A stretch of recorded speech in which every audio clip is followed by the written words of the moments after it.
Assalamualaikum warahmatullahi wabarakatuh. Shalom, Om Swastiastu, Namo Buddhaya, dan salam sejahtera untuk kita semua. Dewan Juri yang terhormat, sebelumnya perkenalkan saya Adini Na'imat Nisa, siswi dari SMA Negeri 21 Makassar. Pada kesempatan kali ini, saya akan memaparkan beberapa hal dasar terkait asuransi. Pembahasannya meliputi pengertian asuransi, prinsip dasar asuransi, landasan hukum asuransi, lalu kemudian fungsi-fungsi asuransi, dan ada unsur-unsur yang harus ada dalam praktik asuransi. Lalu kemudian pada akhir pembicaraan kita akan ada kesimpulan dari pembahasan kita pada hari ini. Langsung saja kita ke poin yang pertama, yaitu apa sih sebenarnya itu asuransi. Nah, jadi menurut Dr. Wetria Fauzi SHM dalam repositorinya yang berjudul Hukum Asuransi di Indonesia, beliau mengatakan bahwa pada dasarnya pengertian asuransi itu dapat dibagi dalam pengertian asuransi sebagai sebuah perjanjian dan asuransi sebagai sebuah mekanisme pengalihan risiko, di mana di dalamnya Dr. Fauzi juga menambahkan bahwa menurut subjekti R, sebagaimana yang tertera pada layar, asuransi itu adalah persetujuan dalam mana pihak yang menjamin berjanji pada pihak yang dijamin untuk menerima sejumlah premi sebagai pengganti kerugian yang diderita oleh pihak yang dijamin karena akibat dari suatu peristiwa yang belum jelas terjadi.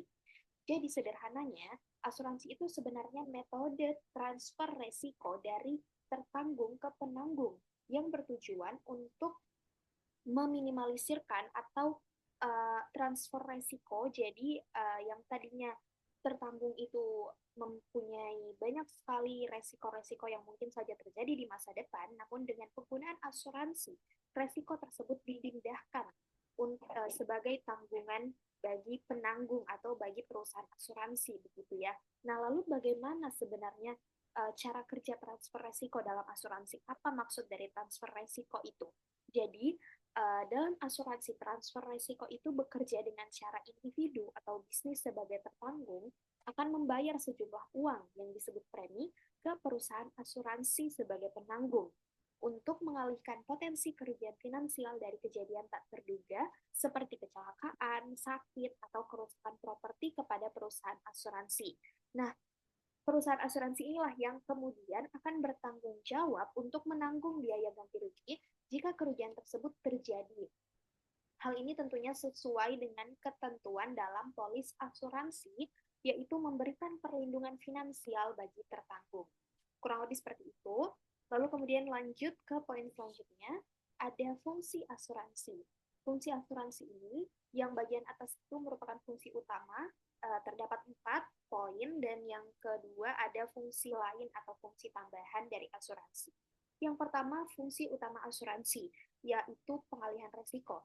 Asuransi itu akan memindahkan resiko finansial dari individu atau perusahaan kepada perusahaan asuransi sebagai pengganti premi yang dibayarkan.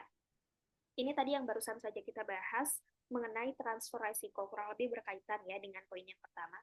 Lalu selanjutnya ada perlindungan finansial, di mana asuransi akan memberikan kompensasi finansial jika terjadi kerugian akibat kejadian yang tidak terduga, seperti kecelakaan, sakit, atau kematian, sehingga hal ini akan menjaga kondisi finansial nasabah tetap stabil. Selanjutnya ada menjaga ketenangan pikiran. Jadi asuransi itu dapat mengurangi kekhawatiran dan kecemasan nasabah tentang kemungkinan dampak finansial dari resiko masa depan yang mungkin saja terjadi. Hal ini dapat memungkinkan seseorang untuk lebih fokus pada aktivitas sehari-hari mereka. Selanjutnya ada sebagai penghimpun dana, di mana asuransi akan mengumpulkan dana dari banyak pemegang polis untuk kemudian digunakan dalam membayar klaim dan juga sebagai instrumen investasi yang berkontribusi juga pada pertumbuhan ekonomi. Adapun fungsi lain dari asuransi yang di bagian bawah ini ya, yang pertama adalah sebagai jaminan masa depan, di mana asuransi dapat digunakan sebagai tabungan atau jaminan untuk tujuan tertentu di masa depan. Seperti salah satu contohnya untuk pendidikan anak, untuk kuliah begitu ya. Lalu yang kedua ada santunan ahli waris. Asuransi akan memberikan dukungan finansial bagi keluarga yang ditinggalkan jika saja tertanggung meninggal dunia. Lanjut ada stabilitas ekonomi. Stabilitas ekonomi ini maksudnya yaitu membantu individu dan perusahaan untuk mengantisipasi dan meminimalkan dampak finansial dari resiko yang mungkin saja terjadi. Baik, lanjut ke poin selanjutnya, yaitu prinsip dasar asuransi. Terdapat 6 poin. Yang pertama, insurable interest atau kepentingan yang dapat diasuransikan, yaitu maksudnya tertanggung itu harus memiliki hubungan keuangan yang sah dengan objek yang akan diasuransikan. Seperti contohnya, tertanggung itu ingin mengasuransikan sebuah rumah, maka sebagai bentuk bukti hubungan yang sah antara tertanggung dengan objek yang akan diasuransikan, tertanggung itu harus menunjukkan bukti fisik seperti misalnya sertifikat kepemilikan rumah atas nama tertanggung. Lanjut ke poin kedua yaitu utmost good faith atau itikat baik. Maksudnya yaitu baik penanggung maupun tertanggung dalam membuat perjanjian asuransi begitu ya, harus mengungkapkan semua fakta penting secara jujur dan lengkap tentang objek yang akan dipertanggungkan.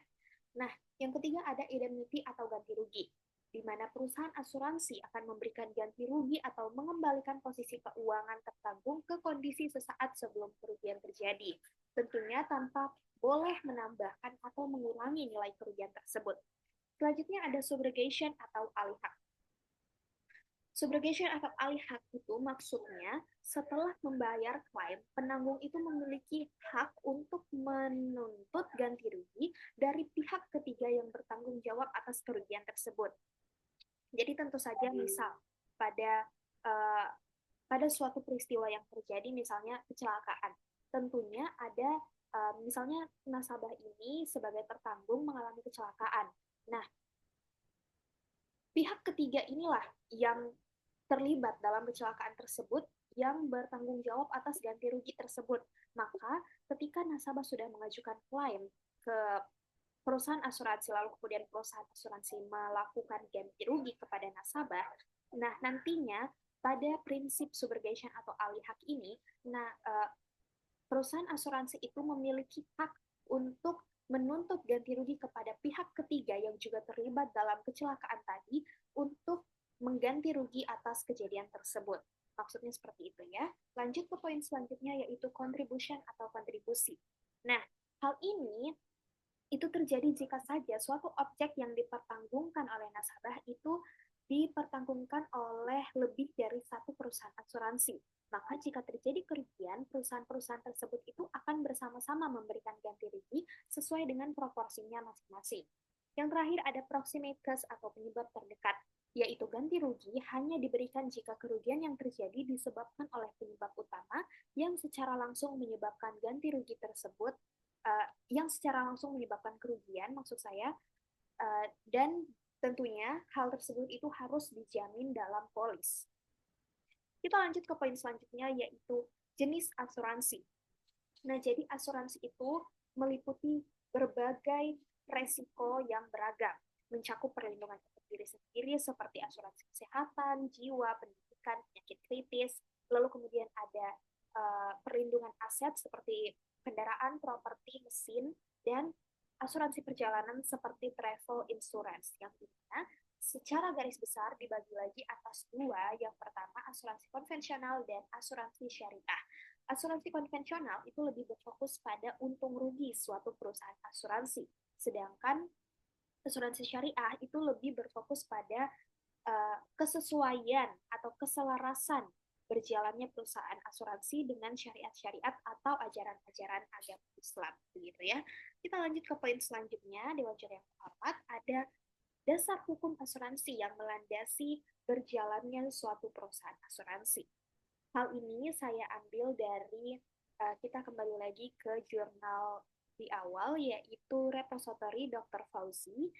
Ada beberapa yang tertera dalam jurnal tersebut, namun saya ambil 4 diantaranya. Yang pertama, Undang-Undang Nomor 2 Tahun 1992 tentang Usaha Perasuransian.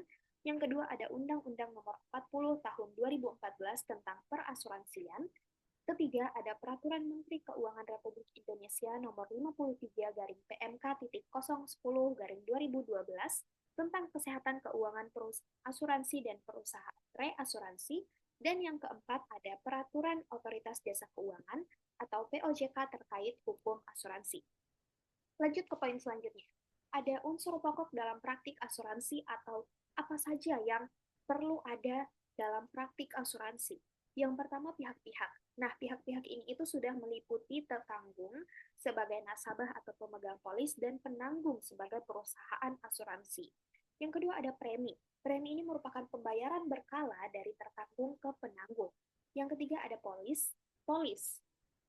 Nah, jadi ketika terjadi suatu perjanjian asuransi, perjanjian tersebut harus dibuat secara tertulis dalam bentuk akte.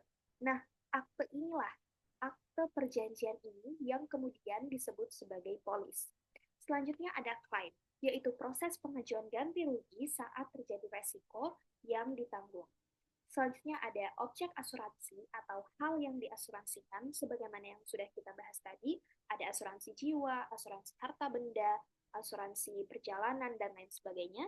Lalu yang terakhir ada resiko, yang dimana resiko ini merupakan peristiwa tak terduga yang dijamin dalam polis. Nah, mungkin cukup kita masuk pada kesimpulan.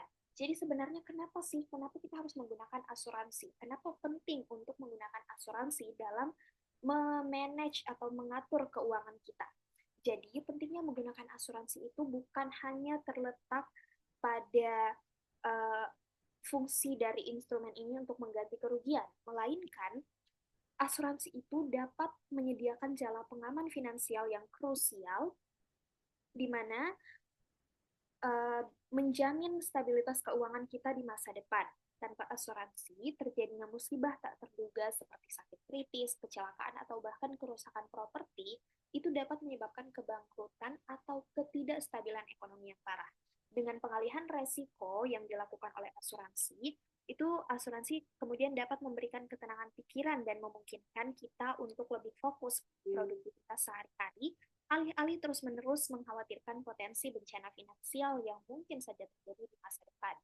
Nah, dengan penggunaan asuransi juga dapat memastikan bahwa ketika resiko yang dijamin dalam polis terjadi, beban kerugian dibagi dan dikelola secara kolektif, jadi tidak ditanggung sendiri oleh nasabah, sesuai dengan prinsip hukum yang ketat seperti itikat baik dan ganti rugi atau identitas. Baik, mungkin cukup sekian dari pembahasan beberapa hal dasar asuransi.